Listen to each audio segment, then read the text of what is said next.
Series की शुरुआत में जब काले बादल शहर की ओर बढ़ते हैं तो फ्रेडरिक अपनी पूरी फैमिली को कार में बिठाता है और एक सीक्रेट बंकर की ओर निकल पड़ता है।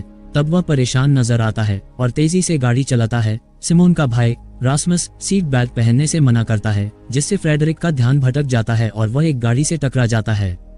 अब जल्द ट्रैफिक जाम होता है और रास्ता बंद हो जाता है। यहाँ फ्रेडरिक जानता है कि उनके पास ज्यादा समय नहीं है, इसलिए वह बहस करने के बजाय अपनी फैमिली को बाहर निकालता है और जंगल में भागता है। तब एक आदमी उन्हें देखता है और उनका पीछा करता है। कुछ समय बाद परिवार एक बंकर में पहुंचता है जो अपोलो कंपनी ने इस तरह की इमरजेंसी के लिए बनाया है। जैसे ही वे अंदर जाते हैं, बारिश की पहली बूंद एक पत्ते पर गिरती है और फिर भारी बारिश शुरू हो जाती है।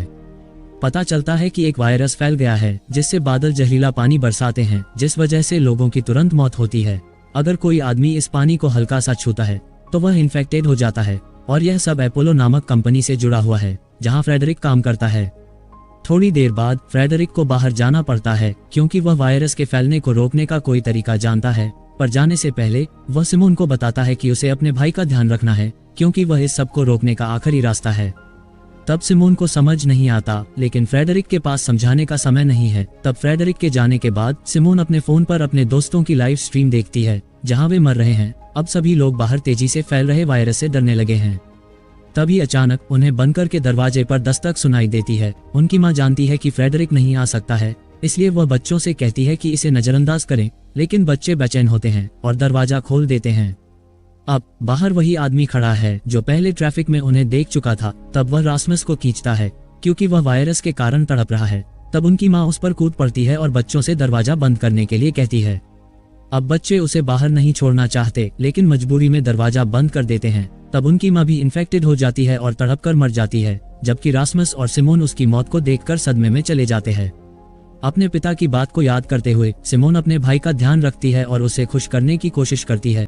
इसके बाद वे कंट्रोल रूम में पहुंचते हैं और पता लगाते हैं कि इस तरह शहर में और भी बंकर हैं। तब सिमोन संपर्क करने की कोशिश करती है, लेकिन कोई फायदा नहीं होता है। जल्द वे एक रेडियो भी पाते हैं और किसी से बात करने की कोशिश करते हैं। यहाँ सिमोन अपने भाई से वादा करती है कि उनके पिता उन्हें जरूर बचाने आएंगे, पर जैसे जैसे दिन हफ्तों में बदलते हैं, हफ्ते महीनों में और महीने सालों में, लेकिन अब तक भी उनके पिता उन्हें बचाने नहीं आए हैं। जिसके बाद कहानी 6 साल बाद पहुंचती है और अब भी वे उसी बंकर में हैं और बड़े हो गए हैं, पर अब वह दिन ब दिन पागल होते जा रहे हैं। पर सिमोन अपनी पूरी कोशिश करती है कि वह हार नहीं मान सकते हैं। लेकिन इतने वर्षों के बाद उसे नहीं पता कि क्या वे अब अपने पिता से कभी मिलेंगे भी या नहीं, जिससे रास्मस अक्सर उसे झूठ बोलने के लिए दोषी ठहराता है, जबकि वह जानती थी कि उनके पिता कभी वापस नहीं आने वाले हैं। एक रात सिमोन तय करती है कि उसने काफी इंतजार कर लिया है और जब रास्मस सो रहा होता है, वह एक सूट पहनती है और 6 साल में पहली बार दरवाजा खोलती है। तभी अचानक उसकी माँ की मौत की यादें उसके मन में ताज़ा हो जाती हैं। तब वह अपनी माँ के बॉडी पार्ट्स को खोजने की कोशिश करती है, लेकिन कुछ नहीं मिलता है। तब उसे लगता है कि शायद जानवरों ने सब कुछ खा लिया है, जिसके बाद वह शहर की ओर दौड़ पड़ती है। वहाँ वह कई निशान देखती है जो उसे क्वारंटाइन जोन की ओर ले जाते हैं। तब सिमोन उन निशानों को फॉलो करती है, लेकिन उसे केवल सड़ती हुई डेड बॉडी मिलती है। तब उसे यह एहसास होता है कि बाहर की दुनिया में कोई जीवित नहीं है और वायरस से पहले की जिंदगी अब इतिहास बन चुकी है। तभी अचानक एक जंगली कुत्ता उसका पीछा करता है, जिस कारण वह एक कमरे में खुद को बंद कर लेती है। अगले दिन रास्मस जागता है और उसे किचन में देखता है। वह उसे बताती है कि उसने बाहर जाकर किसी को नहीं देखा है, ऐसा मानो पूरी दुनिया से इंसानों को मिटा दिया हो। तब कुछ सोचते हुए वे बंकर छोड़ने का फैसला करते हैं। रात को वे एक दूसरे के करीब सोते हैं, लेकिन उन्हें यह नहीं पता कि बंकर के एयर डक्ट बंद हो गए हैं और अंदर ऑक्सीजन नहीं आ रही है। तब सिमोन बेहोश हो जाती है, लेकिन रास्मस सही समय पर जागता है और उसे बाहर खींचता है। ये पता चलता है कि एयर डक्ट का बंद होना एक कोइंसिडेंस नहीं था, बल्कि कुछ बचे हुए लोगों ने सिमोन को कल देखा था और बंकर के बाहरी पैनल के साथ उन्होंने छेड़छाड़ की थी। तब वे भाई बहन को बंदूक की नोक पर लेते हैं। उनका नेता मार्टिन बताता है कि वे खाने के लिए यहाँ हैं, लेकिन रास्मस और सिमोन ने लगभग सभी स्टॉक खा लिए हैं। जब उन्हें पता चलता है कि बंकर में उनके लिए कुछ नहीं बचा है, तो वे जाने लगते हैं। पर अगर वे चले जाते हैं तो सिमोन और रास्मस उस कमरे में बंद रहेंगे जब तक उनकी मौत नहीं हो जाती। तब सिमोन डेस्परेट होकर मार्टिन से कहती है कि वह और बंकरों के बारे में जानती है जहां खाना हो सकता है। ये सुनते ही अब मार्टिन को भाई बहन को अपनी टीम में शामिल करना पड़ता है। अब आगे बढ़ने के साथ वे टीम से पता लगाते हैं कि दुनिया में 90% लोग मर चुके हैं और बचे हुए लोग अपनी जान के लिए लड़ रहे हैं। अब लोग खाने के लिए एक दूसरे को मारते हैं, जो आज की इस दुनिया में कोई कानून नहीं है। अब फ्लैशबैक में हमें दिखाया जाता है कि मार्टिन पहले बारिश के दौरान कैसे बच गया है। पता चलता है वह आर्मी में था। तो एक महिला अपने बच्चे के साथ पुल पार करने की कोशिश कर रही थी, तब उसे उस महिला को मारने का आदेश था, लेकिन वह ऐसा नहीं कर सका, जिसके बाद उसका सारा यूनिट इन्फेक्टेड हो गया और केवल वही बचा था। फिर वह एक लड़के पैट्रिक के साथ मिलकर खाना और ठिकाना खोजने लगा और एक दिन उन्होंने 3 लोगों को पाया, जिसमें उनकी नेता बीट्राइस और उसके 2 दोस्त थे। अब प्रेजेंट टाइम में सारे लोग बंकर की ओर बढ़ रहे हैं और सिमोन रास्ता दिखा रही है, लेकिन बाकी लोग अभी भी उस पर भरोसा नहीं करते हैं। बाद में रास्मस और बीट्राइस थोड़ी देर तक बात करते हैं और एक दूसरे के बारे में बहुत कुछ जान लेते हैं। तब अचानक वे सड़क पर एक वाहन देखते हैं और छिप जाते हैं। यहाँ 2 लोग हथियार के साथ बाहर आते हैं। यहाँ पता चलता है कि वे लोग बचे हुए लोगों का शिकार करते हैं। तब जल्द उनका ध्यान एक लड़की ओर जाता है जो जंगल की ओर दौड़ रही है। तब पूरी टीम वहाँ से भागने की कोशिश करती है, लेकिन सिमोन सभी को रोक देती है क्योंकि वह उस गरीब लड़की को बचाना चाहती है। तब बीट्राइस भी उसकी बात से सहमत होती है, जिस वजह से मार्टिन को मजबूरन सहमत होना पड़ता है, जबकि यह एक बेवकूफ़ी भरा और बकवास प्लान है। कुछ समय बाद वे लड़की को एक गंदे पानी में पाते हैं। हालांकि वह उन लोगों से बचने में सफल रही थी, लेकिन गंदे पानी में गिरने के कारण वह वायरस से संक्रमित हो चुकी है। बाद में वे एक इमारत में रात बिताते हैं जहां टीम के एक मेंबर लिया को आराम करने दिया जाता है क्योंकि वह बीमार है। रात में सिमोन सो जाती है, लेकिन रास्मस को नींद नहीं आ रही है। तब वह इमारत के चारों ओर घूमता है और बीट्राइस को मार्टिन के साथ एक जबरदस्त मैच खेलते हुए देखता है। तब उसे थोड़ी जलन महसूस होती है क्योंकि वह बीट्राइस को पसंद करने लगा है। अगले दिन वे दूसरे बंकर की ओर बढ़ते हैं और रास्ते में रास्मस गलती से पानी में कदम रख देता है, जिससे मार्टिन उसे मारने के लिए अपनी बंदूक निकालता है, लेकिन सिमोन उसे रोक देती है। पर यहाँ उसकी अच्छी किस्मत से उसके जूतों ने उसे बचा लिया है। बाद में वे बंकर तक पहुँचते हैं, जिसे सिमोन की फिंगरप्रिंट से खोला जाता है। अब अंदर उन्हें खाने का एक पूरा भंडार मिलता है, जिसे उन्होंने वर्षों में नहीं देखा था। तभी सिमोन को एक कमरे में एक फोन दिखाई देता है जो उसके पिता का था, जिसका मतलब है कि वह कुछ सालों पहले इस बंकर में था। तब वह फोन पर एक वीडियो पाती है जिसमें फ्रेडरिक का बॉस उसे स्वीडन में अपोलो हेडक्वार्टर्स आने के लिए कह रहा है। वह ये भी कहता है कि केवल फ्रेडरिक ही वायरस का इलाज खोज सकता है। तब सिमोन उस वीडियो को मार्टिन को दिखाती है और उससे कहती है कि वह भाई बहन को स्वीडन ले जाने में मदद करे। हालांकि अब उनके पास बंकर में सुरक्षा और खाना है, जिस कारण मार्टिन मना कर देता है। अब कोई चारा न होने के कारण न चाहते हुए भी रास्मस और सिमोन ग्रुप से बाहर निकल जाते हैं और कुछ समय बाद बीट्राइस अपनी नींद से जागती है और जानती है कि वे दोनों चले गए हैं। तब वह भी मार्टिन को अलविदा कहती है, जिसके बाद लिया और बाकी मेंबर जीन के साथ उन्हें खोजने निकल पड़ती है। अब केवल मार्टिन और उसका दोस्त पैट्रिक बंकर में पीछे रह जाते हैं और मार्टिन इससे खुश नहीं है। बाद में बाकी लोग उन्हें शहर की सीमा पर मिलते हैं और आगे बढ़ते हैं। तब वे एक दूसरे के साथ समय बिताते हैं और एक साथ होने पर खुश होते हैं। 1 घंटे चलने के बाद वे आराम करने और खाने के लिए बैठते हैं। तब जीन और लिया एक नजदीकी चश्मे की दुकान में जाते हैं ताकि जीन के लिए नए चश्मे ले सकें, पर अब दूसरी तरफ खाने के लिए तरसने वाले चोरों का इन पर हमला होता है, जिस कारण वे भाग जाते हैं। लेकिन सिमोन उस वक्त बीट्राइस और रास्मस से अलग हो जाती है। तब वह दूसरी ओर पहुंच जाती है जहां वह एक छोटे लड़के से मिलती है। तभी अचानक बारिश शुरू हो जाती है, इसलिए वे एक इमारत में भागने के लिए मजबूर होते हैं। यहाँ लड़का जब पेट दर्द के लिए कुछ गोलियां लेता है तो सिमोन उसे कुछ खाना देती है। तभी अचानक उसके पिता उनके पास आते हैं और सिमोन को खतरे के रूप में देखते हैं, पर वह उसे बताई है कि वह बुरी इंसान नहीं है। तब वह उन्हें और खाना देने की पेशकश करती है। जब बारिश रुकती है तो पिता और बेटा बाहर निकलते हैं, लेकिन उन पर वे भूखे लोग टूट पड़ते हैं। तब सिमोन उनकी मदद करना चाहती है, लेकिन वह जानती है कि यह एक बेवकूफ़ी होगी, इसलिए वह वहां से भाग जाती है। दूसरी ओर रास्मस और बीट्राइस एक घर में पहुंचते हैं जहां बीट्राइस का जन्म हुआ था, लेकिन जब वह अपने माता पिता के शवों को बिस्तर पर देखती है तो उसे बहुत डर लगता है। तब रास्मस उसे सहारा देता है और बातचीत करता है। जब बारिश रुकती है वे उस जगह लौटते हैं जहां वे पहले अलग हुए थे। तब सिमोन भी वहां होती है और ग्रुप फिर से मिल जाता है, लेकिन फिर से परेशानी आती है जब एक चोर जो सिमोन का पीछा कर रहा था रास्मस को चाकू की नोक पर लेता है और उनसे खाना मांगता है। पर मार्टिन और पैट्रिक सही समय पर आते हैं और मामले को निपटने की कोशिश करने लगे हैं। वे भी ग्रुप के साथ रहना चाहते थे, लेकिन इस वक्त चोर रास्मस को चाकू मारकर भाग जाता है। तब सिमोन को याद आता है कि पास में एक और बंकर है, जिससे वह मार्टिन से कहती है कि रास्मस को वहां ले जाएं ताकि वे बंकर में दवाइयां पा सकते हैं। तब सभी लोग रास्मस को बंकर की ओर ले जाते हैं, लेकिन वहां पहुंचकर उन्हें पता चलता है कि वह बंकर बर्बाद हो चुका है। पर अब वे ही उसकी चोट को ठीक करने की पूरी कोशिश करते हैं। बाद में मार्टिन सिमोन को एक डिवाइस दिखाता है जिसे उन्होंने पिछले बंकर में पाया था। ये डिवाइस शहर का एक नक्शा दिखाता है जिसमें एक दीवार है जो इस एपोकलिप्स से पहले मौजूद नहीं थी। यहाँ मार्टिन का मानना है कि ये दीवार इसलिए है क्योंकि दूसरी तरफ वायरस नहीं है। इसका मतलब है कि उनके पास जीवित रहने का एक और मौका है। दूसरी तरफ जीन और लिया जो बंकर के बाहर बात कर रहे हैं और अनजान लोगों पर नजर रख रहे हैं, जबकि बंकर के अंदर सिमोन अपने भाई रास्मस की चाकू से लगी चोट की जांच करती है और समझती है कि उन्हें उसे ठीक करने के लिए एक डॉक्टर की जरूरत है। अब ये सुनकर मार्टिन तय करता है कि वे रात में बाहर जाएंगे, लेकिन रास्मस की गंभीर चोट के कारण सिमोन बताती है कि उन्हें वहां से निकलने के लिए कोई और उपाय खोजना होगा। तब वे मिलकर एक प्लान बनाने लगे हैं। बाद में प्लान के अनुसार सिमोन उस इमारत की ओर बढ़ती है जहां लिया ने पहले कुछ लोगों को देखा था। जब वह एक उड़ते हुए ड्रोन को अपने पीछे आते हुए देखती है तो वह इमारत की ओर दौड़ती है और एक बड़े हॉल में खड़ी हो जाती है। जैसे ही ड्रोन उसका स्कैन करता है, एक गाड़ी में कुछ लोग वहां पहुंचते हैं और सिमोन को पकड़ने की कोशिश करते हैं, लेकिन सिमोन का पूरा ग्रुप वहां पहले से ही मौजूद है और वे इन लोगों का इंतजार कर रहे थे। तब पैट्रिक, जीन, बीट्राइस और लिया उन लोगों पर हमला करते हैं और उनके हथियार छीन लेते हैं। इस बीच मार्टिन आगे बढ़ता है और उनसे शहर में एक दीवार के बारे में पूछता है, लेकिन वे लोग जवाब देने से मना कर देते हैं। बाद में जीन एक आदमी के हाथ पर एक सांप का टैटू देखता है और अचानक घबरा जाता है, जैसे कि यह उसे किसी घटना की याद दिला रहा हो। तब वह मार्टिन को बुलाता है और बताता है कि उसे इन लोगों में से हर एक को मार देना चाहिए, पर सिमोन उसे रोकने की कोशिश करती है, लेकिन मार्टिन ने पहले ही अपना मन बना लिया है। तब मार्टिन ग्रुप से कहता है कि वे गाड़ी में उसका इंतजार करें, जबकि वह अपना काम पूरा करता है। थोड़ी देर बाद उन्हें 3 गोलियों की आवाज सुनाई देती है, जिससे उन्हें लगता है कि मार्टिन ने उन लोगों को खत्म कर दिया है। अगले सीन में जब ग्रुप उत्तर की ओर बढ़ रहा है, हमें वायरस के शुरुआती दिनों का एक फ्लैशबैक दिखाया जाता है, जब जीन एक परिवार के साथ रह रहा था। उस परिवार की छोटी बेटी जीन से बहुत प्यार करती है और उससे और समय तक उसके साथ रहने की गुजारिश करती है।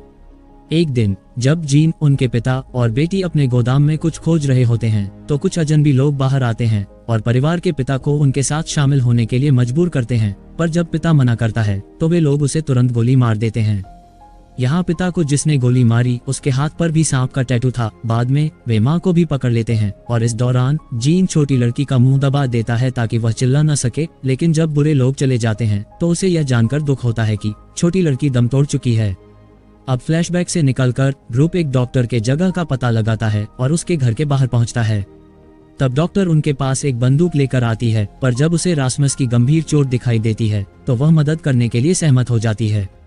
जब वह उसकी चोट पर टांके लगाती है तो सिमोन बताती है कि उसके पिता अपोलो में काम करते हैं। यहाँ डॉक्टर उनके पिता का नाम सुनकर बताती है कि रास्मस को टेटनस का इंजेक्शन लगाना होगा और वह उनसे अगली जगह चलने के लिए कहती है।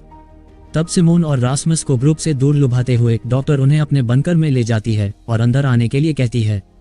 तब भाई बहन उसके पीछे चलते हैं, भले ही उन्हें अंदर क्या है इसका कोई अंदाजा नहीं है।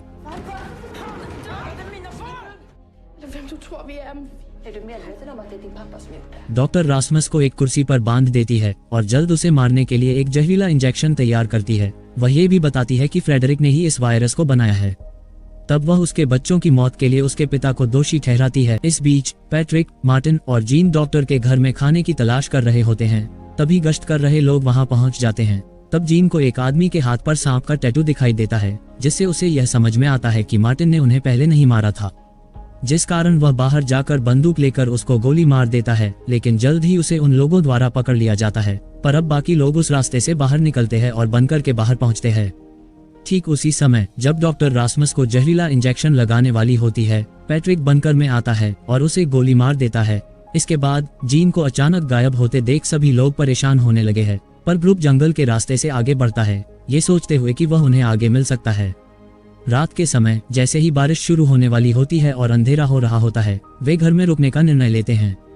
थोड़ी देर बाद कोई आदमी घर के पास आता है और उनसे कहता है कि यदि वे वहां रात बिताना चाहते हैं तो उन्हें अपने हथियार छोड़ने होंगे। अब कोई और रास्ता न होने पर मार्टिन और बाकी लोग अपने हथियार सौंप देते हैं और अंदर जाते हैं।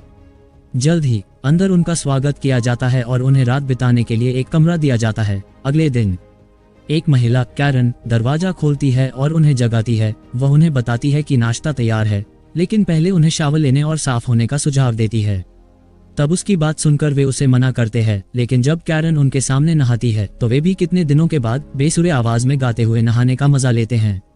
बाद में लिया, बीट्राइस और पैट्रिक नाश्ता करते हैं। तब सिमोन रास्मस को डॉक्टर के पास ले जाती है ताकि उसकी चोट की जांच की जा सके। जब डॉक्टर एक इंजेक्शन निकालता है जो पहले डॉक्टर के पास देखा गया था, तो सिमोन सुझाव देती है कि वह बिना किसी बेहोशी के चोट की जांच करे। जब डॉक्टर अपनी तैयारी कर रहा होता है तो सिमोन चतुराई से टेबल पर रखा इंजेक्शन चुरा लेती है। तब वह इंजेक्शन की जांच करती है और पाती है कि यह अपोलो कंपनी का है। इस बीच लिया बालकनी में है और जब कैरन उसके पास आती है तो कैरन लिया से बात करती है और बताती है कि वह उसे अपनी बेटी की याद दिलाती है। तभी हमें एक फ्लैशबैक दिखाया जाता है जिसमें लिया अपनी मां के खिलाफ जाकर दोस्तों के साथ एक पार्टी में जाने के लिए निकलती है। पार्टी में उसकी दोस्त उसके ड्रिंक में कुछ बेहोशी की दवा मिलाते हैं जिससे वह अजीब तरीके से व्यवहार करने लगती है। और थोड़ी देर बाद लड़के उसका वीडियो रिकॉर्ड करते हैं और उसे एक बेडरूम में ले जाकर उसके हालात का फायदा उठाते हैं। बाद में जब लिया हैंगओवर से जागती है तो वह खुद को बिना कपड़ों के पाती है और अपने फोन पर अपना ही वीडियो देखती है। तब वह अपनी मां को कॉल करती है और उसे लेने के लिए कहती है, लेकिन उसकी मां बताती है कि उसने और सभी ने उसका वीडियो देखा है। तब ये सुनकर लिया चौंक जाती है और घबरा जाती है। तभी अचानक बारिश शुरू हो जाती है जिससे उसके बाहर सभी दोस्त एक एक करके मरने लगते हैं। तभी उसकी मां उसे कॉल करती है और बताती है कि वह उसे लेने के लिए रास्ते में है, जिसे सुन लिया अपनी मां को घर से बाहर जाने से रोकने की पूरी कोशिश करती है, लेकिन उसकी मां नहीं सुनती और बारिश में मारी जाती है। फ्लैशबैक से निकलकर घर के सभी लोग जब अपनी अपनी कहानियां बताते हुए सभी लजीज खाने का आनंद ले रहे होते हैं तो मार्टिन घर के हर कोने की जांच करता है और उसे फ्रिज के अंदर इंसान के शरीर के टुकड़े मिलते हैं, जिसे देखने के बाद उसके पैरों के नीचे से जमीन खिसक जाती है। यहाँ ये खुलासा होता है कि हर महीने यहाँ रहने वाला हर आदमी दूसरों को जिंदा रखने के लिए खुद को मारता है और बाकी लोग उसे खाते हैं। इस बार लिया को एक लिफाफे में एक फूल मिलता है जिसका मतलब है कि उसे चुना गया है। तब कैरन खुद को मारने के लिए तैयार होती है, ये कहते हुए कि उसकी जीवन में कोई उद्देश्य नहीं है। बाद में जल्द ही मार्टिन और उसके ग्रुप को घर छोड़ने की इजाजत है। इस बीच घर में रहने वाला अपोलो का वकर भी बाहर निकाल दिया जाता है। दूसरी ओर जब मार्टिन और उसकी टीम रात में जंगल में जा रहे होते हैं तो अपोलो का वकर उनके पास आता है और बताता है कि अपोलो कंपनी ही दुनिया के विनाश के लिए जिम्मेदार है। फिर वह एक अजीब वायरस के साथ खुद को इंजेक्ट करता है और तड़पने लगता है। ये देखकर मार्टिन उसे दया से मार देता है, जबकि सिमोन सिरिंज को इकट्ठा करती है। बाद में वे एक कैबिन में रात बिताने के बाद पैट्रिक और मार्टिन जंगल में जाते हैं और अपने अच्छे पलों के बारे में बात करते हैं। लेकिन बातचीत के दौरान मार्टिन बताता है कि वे अब दोस्त नहीं हैं और वह दीवार के दूसरी तरफ जाना चाहता है, पर यह सुनकर पैट्रिक नाराज हो जाता है। बाद में दोनों कैबिन में लौटते हैं और अगले बंकर की ओर जाने के बारे में बात करते हैं। जब मार्टिन सभी को निकलने के लिए कहता है तो रासमस बताता है कि वह चल नहीं सकता है और खाने की खोज में शामिल नहीं हो सकता है। इसके बाद टीम रासमस की देखभाल करने के लिए किसी को उसके पास रुकने के बारे में बात करते हैं, लेकिन रासमस खुद बीट्राइस को चुनता है, जिस कारण टीम के सभी मेंबर बीट्राइस सहित इस पर सहमत होते हैं। जब वे वहां से निकलते हैं रासमस बीट्राइस को बताता है कि उसने अपनी चोट के बारे में झूठ बोला था। तब वह उसे अपनी चोट दिखाता है और पता चलता है कि वह ठीक हो चुकी है। वह फिर बताता है कि उसने झूठ बोला ताकि वह उसके साथ कुछ समय बिता सके। बीट्राइस ये सुनकर चौंक जाती है, लेकिन दोनों अच्छे समय का आनंद लेते हैं।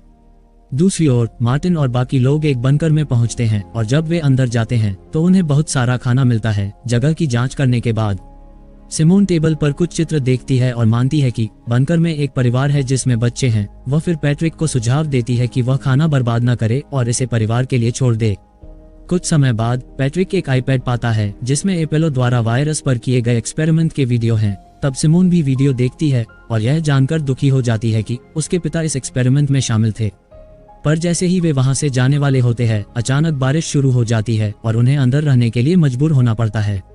अगले सीन में पैट्रिक शराब पीता है और मार्टिन पर गुस्सा निकालता है कि उसने उसे दोस्त नहीं माना। फिर सीन फ्लैशबैक में जाता है जब पैट्रिक अपनी कार में होता है। पता चलता है उसके पिता ने उसे छोड़ दिया है। तब वह तेज म्यूजिक सुनता है और बारिश को देखते हुए सो जाता है। जब बारिश रुकती है तो वह ताजी हवा के लिए बाहर निकलता है, लेकिन अब उसे बहुत से लोग मरे पड़े हुए मिलते हैं।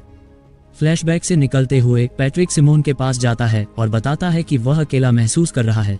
तब सिमोन उसे समझाने की कोशिश करती है कि उनकी टीम उसके साथ है, लेकिन नशे में धुत पैट्रिक नहीं सुनता और बारिश की ओर बढ़ जाता है। तब उसे देख सिमोन आगे बढ़ती है और किसी तरह उसे रोकती है, लेकिन तभी वह उसे चूमने की कोशिश करता है। पर जब सिमोन उसकी हरकत से पीछे हटती है तो पैट्रिक गुस्से में आ जाता है और उसे बारिश में धकेल देता है। कुछ ही समय में लिया और मार्टिन वहां पहुंचते हैं और जैसे ही मार्टिन सिमोन को गोली मारने वाला होता है लिया बीच में आ जाती है और उसे रोकने के लिए कहती है। तब लिया बारिश में सिमोन की ओर बढ़ती है और मार्टिन से अपनी बंदूक नीचे रखने के लिए कहती है। जब मार्टिन देखता है कि उन पर बारिश का कोई असर नहीं हो रहा है तो वह अपनी बंदूक नीचे कर देता है और दोनों लड़कियां बंकर के अंदर चली जाती हैं। कैबिन में बीट्राइस और रासमस एक दूसरे के करीब आते हैं। इसी दौरान कैबिन की छत से पानी टपकता है और एक बूंद बीट्राइस के चेहरे पर गिरती है। इसे देखकर बीट्राइस घबरा जाती है और रोने लगती है। तब वह रास्मस को उसे दूर धकेल देती है, पर रास्मस बीट्राइस के करीब आता है और उसे चूमता है, ये कहते हुए कि अगर वह इन्फेक्टेड हो गई तो वे एक साथ मरेंगे। इसके बाद दोनों अपने करियर का एक आखिरी मैच खेलने लगते हैं। इस बीच जब मार्टिन को पता चलता है कि पैट्रिक ने सिमोन को बारिश में धकेल दिया और उसे मारने की कोशिश की, तो वह उसे कैबिन से बाहर निकालता है और उसे अकेले जीने के लिए कहता है।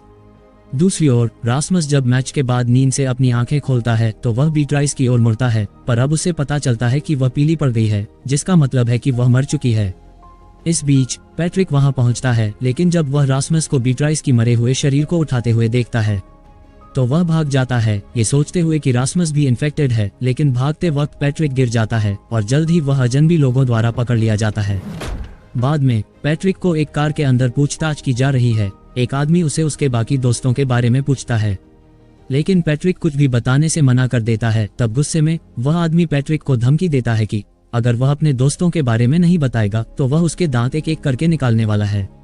लेकिन पैट्रिक झुकेगा नहीं कहता है, जिस कारण वह आदमी उसका एक दांत निकाल लेता है। जैसे ही वह आदमी उसका दूसरा दांत निकालने की तैयारी करता है, पैट्रिक उन्हें सब कुछ बताना शुरू करता है।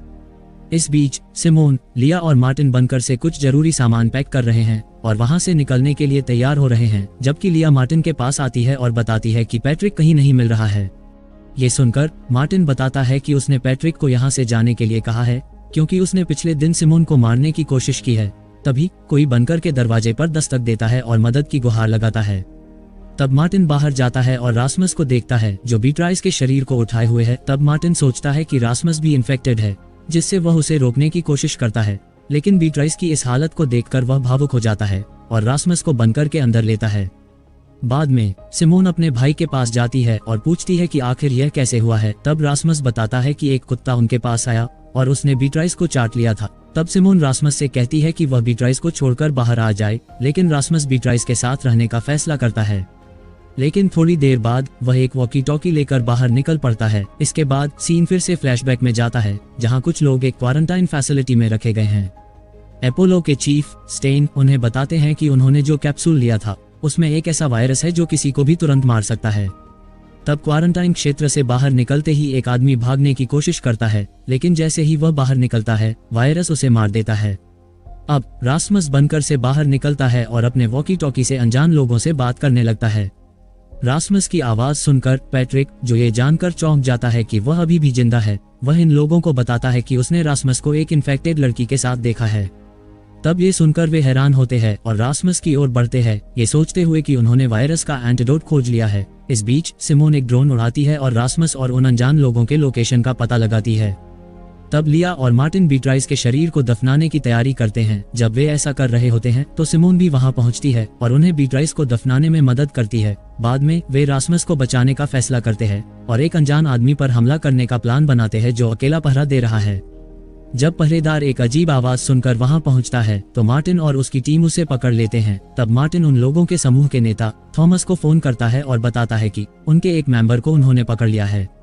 वह फिर उनसे कहता है कि वे अगले दिन अपने अपने लोगों की अदला बदली करेंगे। तब अगले दिन सिमोन फिर से नेता को फोन करती है और उसे समय पर आने के लिए कहती है। हालांकि जब वह रास्मस से बात करती है तो वह उसकी बात नहीं मानता और लगातार कहता है कि वह मरना चाहता है। अब ये सुनकर सिमोन थॉमस से अकेले मिलने की बात करती है और वह सहमत हो जाता है। अगले दिन सिमोन जंगल में थॉमस से मिलती है और रास्मस के बारे में पूछती है। थॉमस बताता है कि रास्मस इम्यून है और वही वायरस से दुनिया को बचा सकता है। तब ये सुनकर सिमोन पूछती है कि वे रास्मस के साथ क्या करने वाले हैं और थॉमस जवाब देता है कि वे रास्मस में वायरस का इंजेक्शन लगाएंगे और उसकी प्रोग्रेस को बारीकी से जांचने वाले हैं। इसी समय मार्टिन पहले से पकड़े गए आदमी को लाता है और थॉमस से कहता है कि वह रास्मस को लाए। तब थॉमस मजबूर होकर रास्मस को लाने के लिए सहमत होता है और अपने आदमी के बदले उसे भेजने वाला है। पर जैसे ही रास्मस दूसरी ओर पहुंचता है और अपनी बहन सिमोन के साथ मिल जाता है, गुस्से में रास्मस लिया के हाथ से अपोलो का सिरिंज छीन लेता है और खुद को वायरस का इंजेक्शन लगाता है, जिससे वह जमीन पर गिर जाता है। अब ये देखकर सभी चौंक जाते हैं, लेकिन वे उसे बचाने के लिए कुछ नहीं कर सकते हैं।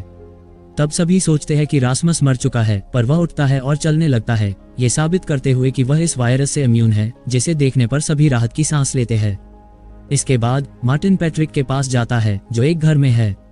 तब मार्टिन पैट्रिक को उसकी गलतियों के लिए माफ करता है और दोनों फिर से दोस्त बन जाते हैं। बाद में पूरी टीम और वे लोग सिर्फ एक को छोड़कर अपोलो हेडक्वार्टर्स की ओर बढ़ने का निर्णय लेते हैं। पर जाने से पहले जो आदमी पीछे रह जाता है वह रासमस के माथे पर चूमता है, यह आशा करते हुए कि वह सबको बचा लेगा। कुछ ही समय बाद वे अपोलो हेडक्वार्टर्स पहुंचते हैं और रासमस और सिमोन को एक कमरे में ले जाया जाता है, जबकि बाकी लोगों को बंकर में इंतजार करने के लिए कहा जाता है। थोड़ी देर बाद सिमोन और रासमस अपने पिता फ्रेडरिक से मिलते हैं। तब सिमोन उसे देखकर गुस्सा हो जाती है और पूछती है कि वह उनके लिए वापस क्यों नहीं आई, लेकिन इससे पहले कि फ्रेडरिक जवाब दे सके, रासमस चक्कर खाकर जमीन पर गिर जाता है। तब ये देखकर फ्रेडरिक अपने डॉक्टरों को रासमस को ऑपरेटिंग रूम में ले जाने का आदेश देता है और सिमोन से बाहर इंतजार करने के लिए कहता है। थोड़ी देर बाद फ्रेडरिक सिमोन के पास आता है और उससे माफी मांगता है। इस बीच बंकर के अंदर लिया जीन की जैकेट पाती है और उसे बंकर के अंदर ढूंढती है। थोड़ी देर बाद वह उसे एक बाथरूम में नहाते हुए पाती है और उसे देखकर लिया बहुत खुश होती है और दोनों गले मिलते हैं। तब जल्द ही जीन बाकी टीम के साथ फिर से मिल जाता है और बंकर के बारे में बताता है।